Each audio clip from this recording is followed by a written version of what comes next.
हमारी Indian army का एक गौरवशाली इतिहास रहा है, जिसने देश की सुरक्षा और अखंडता को कायम रखने के कार्य में बखूबी काम किया है। जय हिंद साथियों, देश को आज नए सेनाध्यक्ष मिले हैं जनरल मनोज पांडे साहब, और काफी उम्मीदें हैं उनसे कि वो सेना भर्ती या सेना को और आधुनिक या एडवांस बनाने के लिए अच्छा कार्य करेंगे। उनको उज्जवल भविष्य की शुभकामनाएं, जिसे मैं पूरी विनम्रता से स्वीकार करता हूं। मुझे इस बड़ी जिम्मेवारी का पूरा एहसास है और मैं ईश्वर से प्रार्थना करता हूं कि मुझे शक्ति, सामर्थ्य और सद्बुद्धि दे, जिससे कि मैं ये कार्य अच्छी तरह से पार कर सकूं। आप जानते हैं, हमारी इंडियन आर्मी का एक गौरवशाली इतिहास रहा है, जिसने देश की सुरक्षा और अखंडता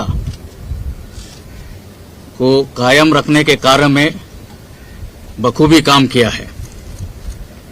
उसी प्रकार स्थल सेना का देश निर्माण या नेशन बिल्डिंग में भी उतना ही अच्छा योगदान रहा है। आपके माध्यम से मैं देशवासियों को आश्वासन देना चाहता हूं कि भारतीय सेना स्वतंत्रता, स्वाधीनता और समानता, इन तीनों मूल्यों पर पूरी तरह या पूर्णतया प्रतिबद्ध है। आप जानते हैं, विश्व की जियोपॉलिटिकल सिचुएशन तेजी से बदल रही है, जिसके फलस्वरूप हमारे आगे कई चुनौतियां हैं।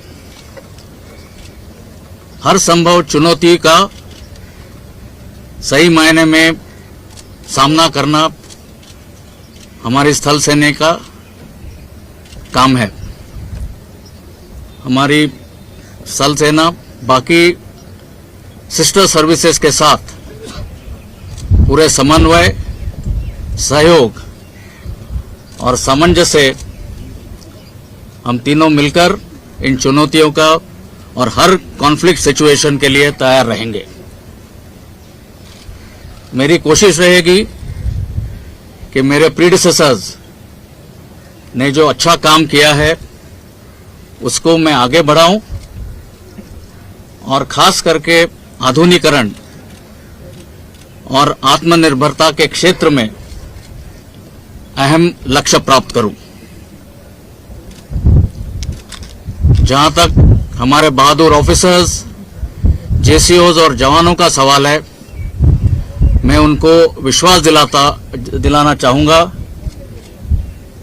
कि उनका हित और कल्याण मेरे लिए सर्वोपरि रहेगा। साथ ही में हमारे भूतपूर्व सैनिक और वीर नारी, उनका वेलबींग को ध्यान रखना भी मेरी प्राथमिकता रहेगी। जय Hind. Sir, Jai Hind, the war in Just a minute. Yeah, sure. Sir, many congratulations. We wish you all the very best for your tenure, and we hope you don't have to work Sundays. You're taking over on a Sunday.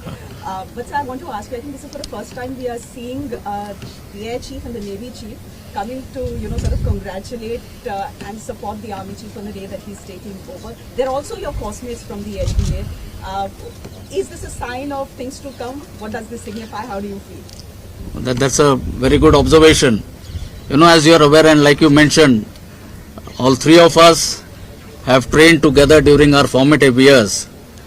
Not only that, later as we grew in respective service, we've had occasions to work together. And we are fortunate once again to have got this opportunity or chance to work together now at the helm of each of the respective service. I have known the other two service chiefs very well, and I think it is a good beginning and good indication of synergy and cooperation and jointmanship among the three services. And I want to assure you that all three of us will work together and take things forward in the cause of national security and defense. Sir, I'm sure Sir, that you just a have minute. been- We'll take one from this side. Sir, We'll take, yeah, Sanjay. Sir, this crisis dies down. So this is a very difficult time. You have two adversaries, both very active. You have, as you mentioned, lots of things happening in Ukraine. The geopolitical situation, as you say, is changing. What will be your major priorities over these 2+ years? Right, my utmost and foremost priority would be to ensure very high standards of operational preparedness to face the current as well as the current, contemporary and the future challenges across the entire spectrum of conflict. दोस्तों subscribe कीजिए ex army soldier को defence की सबसे सटीक और सबसे आसान भाषा में जानकारी के लिए, साथ ही बेल आइकन को प्रेस करें ताकि आपको नोटिफिकेशन सबसे जल्द मिले।